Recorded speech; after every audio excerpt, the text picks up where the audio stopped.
गलत बात है नोबिता, हमें कभी अपना फ्यूचर नहीं देखना चाहिए। জনপ্রিয় ১৬টিরও বেশি কার্টুন কণ্ঠে কথা বলে সামাজিক মাধ্যমে আলোচিত এই তরুণী। নেট দুনিয়ায় রীতিমতো হইচই তাকে নিয়ে। অনেকেই তার কার্টুন কণ্ঠ নকল করা শুনলেও জানেন না তার আসল পরিচয়।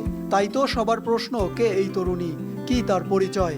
গোপাল দাদু, ভোলা ময়রার মিঠাই বিনে পয়সায় খাওয়াতে হবে। डोरेमोन, मैं सिजुका से शादी करना चाहती हूँ डोरेमोन। नोबिता, ये गलत बात है नोबिता।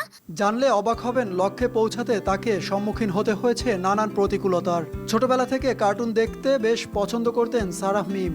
ইচ্ছা করত তাদের জগতে গিয়ে তাদের সাথে বন্ধুত্ব করতে ও ঘুরে বেড়াতে। কার্টুন দেখে হঠাৎ একদিন লক্ষ্য করেন তিনি নকল করতে পারছেন বাংলার জনপ্রিয় কার্টুন চরিত্র মিনাকে। বিষয়টি বেশ ভালো লাগে তার।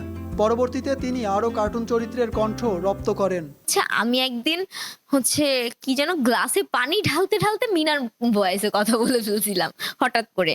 তো আমার ছোট্ট একটা ভাগ্নি আছে, আমার বড় বোনের মেয়ে। তো ও পিছন থেকে আবার আমাকে ডাক দিয়ে বলছে, এই তুমি কি বললা খালামণি, তুমি কি জানো এটা মিনার মতো? দেন আমিও যখন মিনা কার্টুনটা আবার অন করে ট্রাই করি, শুনি ভয়েস, আমার নিজের ভয়েস নিজে রেকর্ড করে শুনতাম যে অ্যাকচুয়ালি হচ্ছে কিনা। যখন শুনি তখন দেখি না, হচ্ছে আমার অনেক ক্যারেক্টার।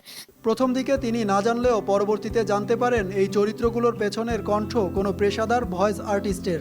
এরপর থেকেই বিরল প্রতিভাবান এই তরুণীর স্বপ্ন তিনি বড় হয়ে হবেন পেশাদার ভয়েস আর্টিস্ট। তবে প্রান্তিক গ্রামের পরিবার পরিচিত ছিল না এই পেশার সঙ্গে, তাই নানান কটু কথা শুনতে হয় তাকে। পরিবার সহ গ্রামবাসী কখনো সম্মতি দেয়নি তার এই ব্যতিক্রমী পেশাকে। তাই উচ্চ মাধ্যমিক পড়ুয়া এই তরুণী বরিশালের প্রত্যন্ত এক গ্রাম থেকে পালিয়ে এসেছিল ইট পাথরের রাজধানী শহরে।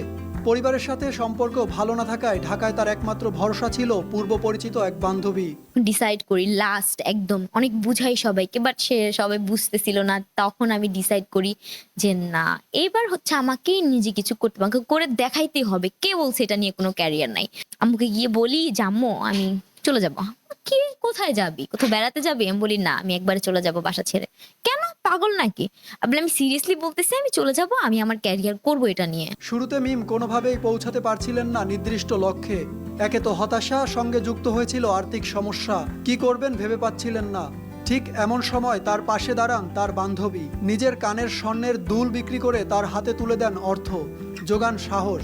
এই সহযোগিতা তাকে আবার নতুন করে অনুপ্রেরণা যোগায়। পরবর্তী 6 মাসের মধ্যেই নিজেকে প্রমাণ করতে সক্ষম হন প্রতিভাবান এই তরুণী। বর্তমানে তিনি একজন সফল পেশাদার ভয়েস আর্টিস্ট। নকল করতে পারেন 16টিরও বেশি কার্টুন কণ্ঠ। এক সময় শূন্য হাতে ঢাকাতে আসলেও এখন তিনি স্বাবলম্বী। ঘরের আসবাবপত্র থেকে শুরু করে প্রয়োজনীয় সবই আছে তার। সে আমার ফ্রেন্ড, তার রিং, কানের দুল বিক্রি করে আমাকে টাকা দেয়। তখন কারণ আমি খালি হাতে চলে আসি,